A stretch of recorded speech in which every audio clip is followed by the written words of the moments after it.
Alrighty, hey yo, what is up, Knights? Aegis Rick here, back with some more DFO PvE on my road, guys. And you're probably wondering, Rick, why are you going back to this dungeon? You've already passed it in your videos. And that's because I got a feat quest in here, so I don't know. You probably won't see this footage because I will have failed, and then, you know, I'm not gonna upload that. I'm not gonna upload my failures, you kidding me? But I'm gonna try to do this without getting hit 20 times. Rogue is one of those classes who are just gonna take hits like that. They're just gonna take hits. They're always in there. They're always in the fray. They're always dashing around a lot. But they always find themselves in just bad positions, I feel like. Either that or I'm fucking playing it all wrong. I could just like change my build, go full grabs and stuff, and I'm just gonna be iframe and stuff, but dude, that's boring, man. I missed with the stun, that's gonna be like a free hit. That's another thing that I feel like, ooh, nice evasive right there. I would have taken a hit, but oh, come on, man. You say you're always gonna be in range of shit like this. Maybe I just suck. Dude, that's 3 hits that I should not have taken. And I would have taken 4 and like 5 hits already. Why is this so hard for me right now? Die already. Okay. Shit. Okay. So, you know. One thing that's going to be happening, though, I'm just doing this, you know, seeing if I can get it. But I'm also going to be showing off the twin dagger in another video. I'm going to be like trying to edit this together seamlessly. I'm telling you right now so that you know what, if it sounds weird. But I'm also going to be trying. I can't believe I dodged it. That was unintentional. Just know that. I did do that. Actually, that was intentional. Look at that cool combo. Anyway. I'm going to be trying to show off a little bit of the twin blade. So just take a keen look right now at my... Golly. That's just damage you don't want to take right there. I took damage myself for blowing that up, and then I'm not going to make it, y'all. I'm just not going to make it, am I? I'm just not going to make it. I'm going to try. But I've already taken half of the hits I'm allotted. It's like for no damage, obviously. Just like poke hits, but... You know, this is an optional room. I should not have gone over here. Anyway, this music is fucking epic, man. One of my favorites in the game. But, oh god. I've gotten so lucky because of my, like, evasive stat. Actually, yeah, I've just gotten lucky, okay? You know, it's to be expected because I have a passive, but I shouldn't have to rely on it, is what's happening here. I mean, I'll take it, of course. You always take it. Okay, this time use the kunai, blow up. Oh, god! I did it again. I blew up the thing. I actually took a couple hits right there. Oh, another hit. This fuck is hitting me. Okay, 13 hits, guys. Can I do it? I'm gonna get Silver Stream next. And in the next room, I'm gonna use it. So, I mean, I have no choice. I'm gonna have to use it in a second here. So if I take too many fucking hits. All right. Are we gonna do it, guys? We're gonna do it. So, like I was saying, just expect to see the twin blades afterwards. Just compare the two, see which ones you like better. I like having the extra hits, so I like being able to do shit like that. Just keep doing it, keep spamming it. So, ooh, did I actually take a hit there? I don't think I did. It sounded like I did, so I was a little worried. Okay, let's launch Varrock in the air. Let's get this. Okay, we did not get him with the spiral, and I think I evaded yet another attack. And is he gonna use his? Oh my god! This is where I'm gonna fail right there if I keep getting hit with that shit. Okay. Oh, perfect. Perfect. Nice stun. I'm getting into hit stun. Okay. Am I going to wait the duration on this? I am. I only have to evade 4 hits. And if I just... Oh, man. I thought I got grabbed or some shit. Okay. Get out of here. Get out of here. Rock this being a punk bitch right now. He can't take this. Bandit didn't stun, but that's fine because we're going to hurricane him. And then guess what? Aslant Spiral, baby. We actually did it. I'm actually surprised. So we didn't get hit 20 times. I took a lot of hits, but... You know, that went a lot better than expected. Who'd have thought? Who'd have thunk? In fact, that actually went kind of quickly. Let's go ahead and do another dungeon before we cut to the footage of my twin swords action. Alrighty, guys, this isn't a twin swords yet. It's gonna be right after this. I just had to extend the length of the video. 2 dungeons was kind of quick, actually. So, but we're actually gonna be doing this dungeon with the twin sword, so you guys can expect that. But anyway, the reason why I like the daggers, honestly, a little bit better than the twin swords is going to be because of the sheer fact that you don't use up all your contact points. You'll notice right now, if I use a hit end on any of my skills, like if I want to use a hit end on my blade, you see it only uses up 1 contact point every time I use it, the sword dance, or if I use a hit end on the bandit cut, which I often do a lot. It's like one of my highest damage skills. It doesn't use up all the contact points, which is not the case when you use the twin daggers. And actually, that's the primary source of damage when you do it. So, it's also really easy to generate the dagger points, I feel like, just because you don't use them so much. You can also have a higher attack speed and all this. So having contact points is a non-issue with the dagger. You always have contact points because you never use them up. So, not to mention the higher attack, like I already mentioned right there, is really high damage combo with the bandit cut into the hit end. There are a lot of benefits with the dagger though, but I will mention that this is one of my personal favorites. Who knows? All right. Had to drop some points in from my kunai throw. I usually have that max level. It's a skill I hardly even use. I don't even know why I have it at max level, but had to drop some so I can get the Dagger twin sword mastery. Oh shit. Well, that was a good situation. I could have used it. Probably should have gotten closer to this guy since he's the one doing all the damage to me.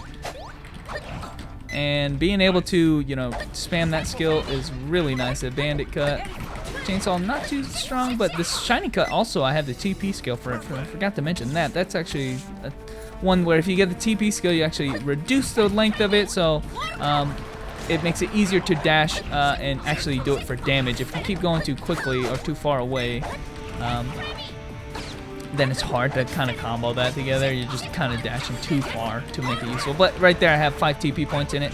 You can see like my distance that I charge forward is not that far, which is nice, honestly, with the dagger, but not with the twin swords, because if you want to use it for distance, you know, you can still use the shiny cut like 4 times. So, you know, it's definitely far enough to traverse any room if you want to use it for distance. But using the and right there, you can go back and forth with it. It's really nice, really convenient. So let's use the Aslant right here. Good time to use it. And to bandit. We didn't kill him fast enough. I don't think that this room is kind of difficult to kill him fast enough, honestly. All right. So I apologize for this kind of long video, but I guess you can be the judge, guys. We're gonna redo it again, like I said, with the twin swords. Keep hyping this up. It's probably not gonna be as hype as you think it is, but like I said, you guys be the judge. I wanted to at least do one of these videos so you guys can see the differences between the two weapons. It's one of the few characters I play that actually has those like very distinct differences. So right there, using the shiny cut to actually get the victory, guys. So anyway, guys, thanks. Oh, actually, this is the end of the video. No, it's not. I'm gonna go ahead and cut to the footage of the twin swords now. Alrighty, guys, for my last round, I decided to do something a little bit different. Instead of just using the same weapon, I decided to switch over to the twin swords, guys, and I'm going to show you guys the differences between the twin sword. Actually, I'm not going to do a very good job since I don't have a lot of experience with the twin swords, since I like the daggers a whole lot more, but I at least want to show off a little bit of what this class or the swords have. You can tell right there what I just did right there was a charged version of the Aslant spiral and the vertical spiral if you have the contact points. And that's one of the main draws of the twin sword. That's actually going to be how you do most of your damage, actually, is by charging up skills that you couldn't before. Like I showed you, the Aslant spiral and the vertical spiral both can be charged up and can be used to dispense all of your hit end or your contact points immediately. And that's something that the dagger can't do. It's not possible for the dagger to use up all of their hit end points. Right there, I just showed you right there. You can use up, your hit end actually uses up all of your contact points. That's something that does not happen with the dagger. So you can use it in that manner. You can use it as an initiation by charging up the spirals, or you could just use it as a hit end to just dispense all of your contact points immediately. In fact, like I already said, that's how you do most of your damage with the twin swords. Not to mention, twin swords by itself does the most damage out of any weapon that the rogue can use. The daggers are a lot weaker. This one is doing 902 damage, so it's actually quite significant. It's just that it's slower attack. Aside from charging up your skills and dispensing all your hit end points, you also get a little bit wider range on your skills that are your chain rush skills. So the chain rush, chainsaw rush, and chainsaw both have wider range. So there's that going for it too. Now, why wouldn't you use this, Rick? And personally, I don't like it because I lose out on some key things that I liked with the dagger, and that is infinite uses on something like the blade dancing or sword dancing. I keep calling it blade dancing, I'm sorry. Sword dancing, and not having to dispense of all your contact points like every time you use a hit end.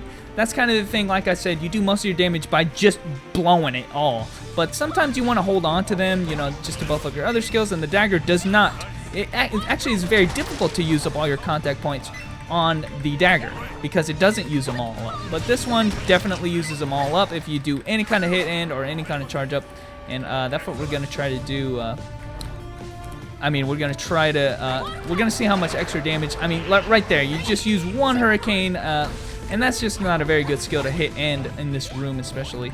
And you use them all up, and then you have to build them all back up again. So I guess if that's your play style, I mean, it's not a big deal, like I mentioned, but it's just different. And I really like having the contact points available still without having to use them all up. So different kind of play style. Personally, I don't know which one's the best. Somebody might tell you, oh, the twin swords are the only ones people use in Korea. I really don't give a dang about any of that. I care about what I have more fun playing with, and that's going to be the dagger for me. So just wanted to show that off in this video, just a little bit of the differences. I probably didn't show them all off just because I don't have very much experience, but this is definitely sought out right there. Bam, max charge, ass slant, used up all my contact points without having to use any skill prior, and you know, it's just massive boost, honestly. Massive boon to be able to do that, right? You don't have to hit with the bandit cut first and then try to hit it with the hit end. You can just straight up use something and guarantee that you're going to use up those contact points effectively without having to, you know, do a hit end at all. You can just charge it up from the start. So, woo, you know. So, I could see that being very useful, but, you know, like I said, personally, not for me. Get out of here, dude. Oh, man, that was... I probably could have escaped that a lot better, but I suck, so... and I really like being able to spam like my blade dancing and all that. I've already mentioned that multiple times, but because of the extra damage of the twin swords, stuff like the hurricane. Oh gosh, I went the wrong way. Stuff like the hurricane are just going to be doing flat out more damage, so that's always nice. So in the same situation, you always know that the twin swords will be better in terms of damage. You know, at least with the hurricane and stuff like that. And because you use up all the hit end points, contact points, you know your hit ends will be stronger, but you won't be able to. I mean, you have to keep building them up. And this, I'll say, just because it's a faster weapon, Dagger would do a little bit better at that. But anyway, guys, I'll leave that for you to decide. Twin swords, daggers. I mean, obviously, I said I like twin swords, or sorry, I like Dagger better. But I don't know. Maybe if you're trying to be the ultimate tryhard, you can just go straight up twin swords if that's the case. Again, like I said, I don't know. I'm a newbie. I'm 77. You think I know anything about this game? But anyway, guys, thanks for watching, and I will catch you nights later.